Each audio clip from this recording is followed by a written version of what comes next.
प्रिय विद्यार्थियों, स्नातकोत्तर उत्तरार्ध के चतुर्थ प्रश्न पत्र जो व्याकरण का है आपका, उसमें हमने पूर्व में कृदंत प्रत्ययों का अध्ययन किया था। तत्पश्चात पूर्व व्याख्यान से हमने तद्धित प्रत्ययों का अध्ययन प्रारंभ किया है। तद्धित प्रकरण में हमें साधारण प्रत्यय सबसे पहले पढ़ने हैं। कल हमने कुछ सूत्र किए थे, आज उसी क्रम को आगे बढ़ाते हुए एक शब्द सिद्धि रह गई थी आपकी, प्राजापत्यः। द्वितीय द्वितीयादित्य पति उत्तर पदार्थ ण्यांच सूत्र चल रहा था आपका, उसका एक उदाहरण था आपका प्राजापत्यः। प्राजापत्य का लौकिक विग्रह क्या हुआ? प्रजापतेः अपत्यम, प्रजापति की संतान। अब नीचे आइए, प्रजापति मूल शब्द है, षष्ठी एकवचन में णस प्रत्यय आया, प्लस अपत्य अर्थ में ण्य प्रत्यय आया। सूत्र आपने कल पढ़ाई था। द्वितीय द्वितीयादित्य पति उत्तर पदार्थ ण्य सूत्र से पति उत्तर पद वाले प्रजापति शब्द से परे अपत्य अर्थ में ण्य प्रत्यय प्राप्त हुआ। अगली पंक्ति में ण्य में से यह बचाइए, सामने लिखिए अनुबंध लोप। अगली पंक्ति में णस का भी लोप कर दीजिए आप। किससे करते हैं? आपने कल पढ़ा था, कृत अद्य समासाश सूत्र से प्रजापति णस की प्रातिपदिक संज्ञा होगी और सुपो धातु प्रातिपदिकयों से प्रातिपदिक के अवयव णस प्रत्यय का लोप हो जाएगा। अब अगली पंक्ति पर आइए, प्रजापति में आदि स्वर प्र में जो अ है उसके स्थान पर वृद्धि आ कर दीजिए। प्राजापति प्लस अ, सूत्र हमने पढ़ा था। तद्धितेश्व चामादेह सूत्र से णित तद्धित प्रत्यय ण्य परे होने के कारण अंग के अचों में से आदि अच अर्थात अकार के स्थान पर वृद्धि आ आदेश होगा। प्राजापति बन गया आपका। अब प्राजापति के अंत्य इकार का लोप करिए। प्राजापत हलंत रह गया, ई का लोप किया तो आपने, प्लस यह है ही आपका। किससे किया?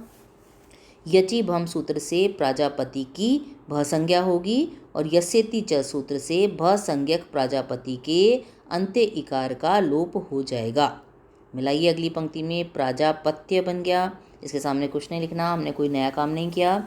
अगली पंक्ति में विसर्ग और लगा दीजिए, प्राजापत्यः पुल्लिंग प्रथमा एकवचन। क्लियर है? अब इस पर एक वार्तिक है आपका, देखिए, देवा तोड़ेंगे तो देवात यय अयौ, तो अपत्य आदि अर्थों में देव शब्द, देवात यानी देव शब्द से परे यय और य में से निकला अय प्रत्यय होते हैं। अपत्य आदि अर्थों में देव शब्द से परे यय और अय प्रत्यय होते हैं। यह प्रत्यय लगाने पर बनेगा दैव्यम और अय प्रत्यय लगाने पर दैवम। देखिए दोनों बनाते हैं हम। दैव्यम बनाइए, देवस्य अपत्यम, देव की संतान। देव षष्ठी एकवचन में णस प्रत्यय आ गया, प्लस अपत्य अर्थ में यय प्रत्यय ले आइए पहले आप। देवाद्ययौ सूत्र से अपत्य अर्थ में देव शब्द से परे यय प्रत्यय प्राप्त हुआ। यय में से यह बचाइए, यह का लोप कर दीजिए, अनुबंध लोप या फिर हलंत्यम और तस्य लोप सूत्र लगाएंगे। अगली पंक्ति में णस का भी लोप कर दीजिए, तो देव प्लस यह रह गया। सूत्र आप कई बार पढ़ चुके हैं। आप कृत अद्य समासाश सूत्र से देवणस की प्रातिपदिक संज्ञा होगी और सुपो धातु प्रातिपदिकयों से प्रातिपदिक के अवयव णस प्रत्यय का लोप हो जाएगा। अब देव में आदि स्वर है ए, इसके स्थान पर वृद्धि कर दीजिए ऐ, तो दैव प्लस य। तद्धितेश्व चामादेह सूत्र से यत, य की संज्ञा की ना आपने, यत तद्धित प्रत्यय यय परे होने के कारण आदि स्वर एकार के स्थान पर वृद्धि ऐ आदेश होगा। अब दैव में जो अंतिम अ है अगली पंक्ति में, उसका लोप कर दीजिए, तो दैव हलंत रह गया, प्लस यह। यचि भम सूत्र से दैव की भ संज्ञा होगी और यस्यति च सूत्र से भ संज्ञक दैव के अंतिम अकार का लोप हो जाएगा। अब अगली पंक्ति में इनको मिला दीजिए, दैव्य बन गया, वह आधा था आपका दैव्य। अगली पंक्ति में कर दीजिए दैव्यम और उसके सामने लिख दीजिए नपुंसकलिंग प्रथमा एकवचन। दूसरा उदाहरण है उसका आपका दैवम, तो दैवम का देवस्य अपत्यम, देव णस प्लस, अब यहाँ अय प्रत्यय ले आइए आप, क्योंकि यह तो चाहिए नहीं इसमें आपको शब्द को सिद्ध करने के लिए, तो अय प्रत्यय लाए हम।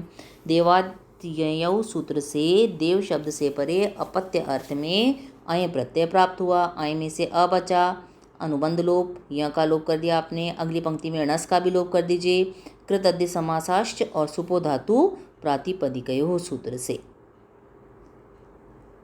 अब देव में जो आदि स्वर है ए, इसके स्थान पर वृद्धि कर दीजिए। दैव प्लस दैव प्लस किसी की आपने तद्धितेश्व चामादेश सूत्र से तद्धित यित तद्धित प्रत्यय अय परे होने के कारण देव शब्द के आदि स्वर एकार के स्थान पर वृद्धि ऐ आदेश होगा। अब अगली पंक्ति में दैव में अंत में जो अ है इसका लोप कर दीजिए, तो दैव हलंत रह गया, प्लस अ तो है ही प्रत्यय का बचा हुआ। तो यचि भम सूत्र से दैव पूरा है आपका की भ संज्ञा होगी, और यस्यति च सूत्र से भ संज्ञक दैव के अंतिम अकार का लोप हो जाएगा। अब इस व हलंत में अ मिला दीजिए। अगली पंक्ति में दैव पूरा बन गया, इसके सामने कुछ नहीं लिखना। अगली पंक्ति में दैवम और उसके सामने लिख दीजिए नपुंसकलिंग प्रथमा एक वचन में यह रूप सिद्ध होता है। ये रहे यहाँ तक। अब एक और वार्तिक आ रहा है आपके, क्या कहते हैं ये,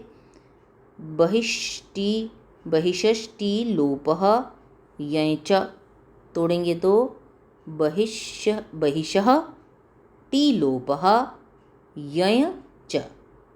क्या कहते हैं, बहिषः सूत्रानुसार तो क्या पता चल रहा है, बहिषः बहिष शब्द की टी लोपः टी का लोप हो जाता है, यय प्रत्यय च। और अब पूरा अर्थ बनाइए।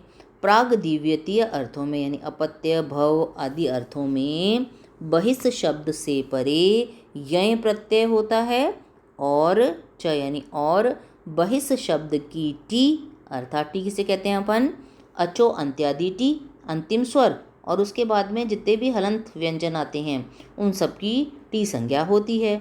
तो बहिष में अंतिम स्वर क्या है, ई, बही ई, और स तो हलंत है ही आपका, तो ई और उसके साथ में स, इसको टी कहेंगे हम।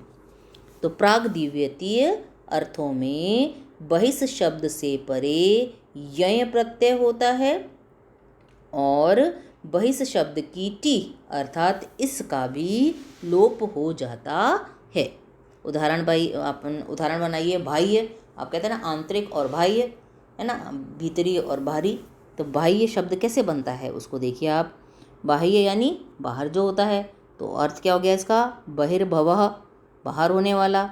अब इसमें ले आइए आप बहिष, मूल शब्द हो गया आपका, और यह प्रत्यय ले आइए उससे परे।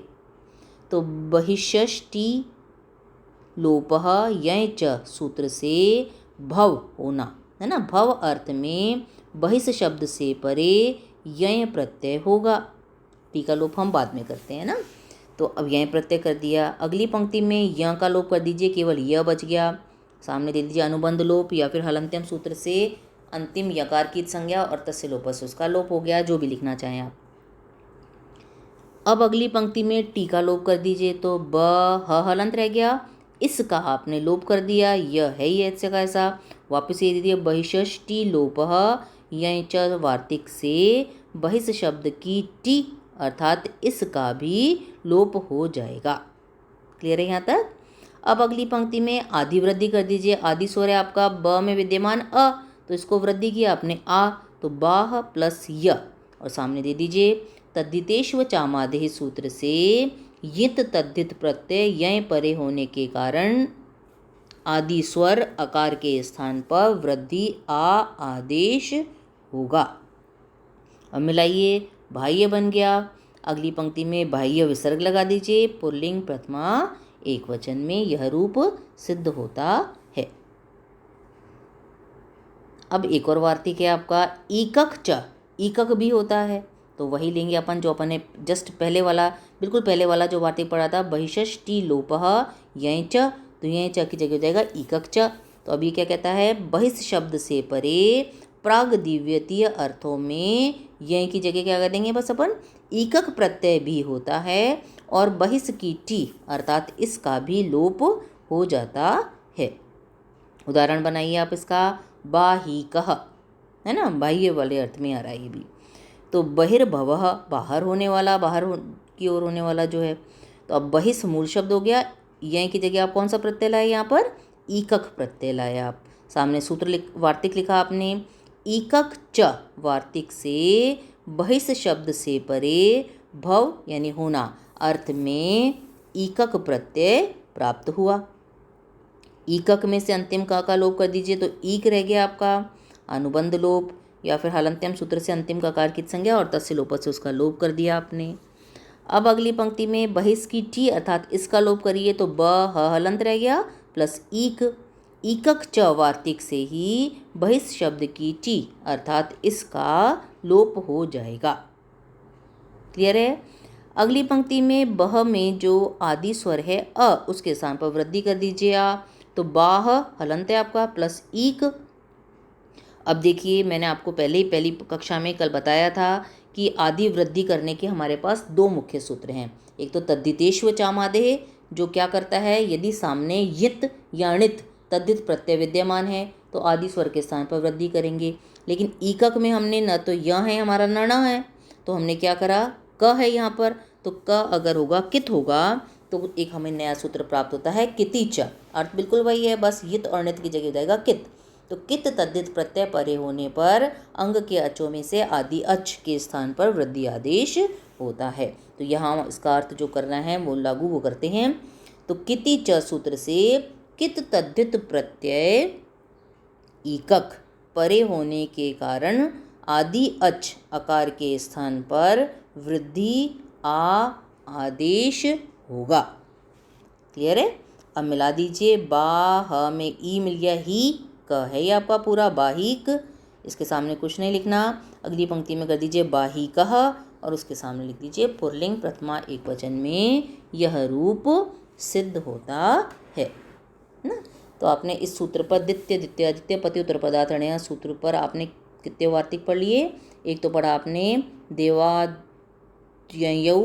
देवात्यय अयौ है ना, दूसरा था आपका बहिषष्टि लोपः यय च और तीसरा ईकक च। इनको ध्यान से आप याद करना। कल हम इसी क्रम में आगे बढ़ेंगे। आज के लिए इतना ही।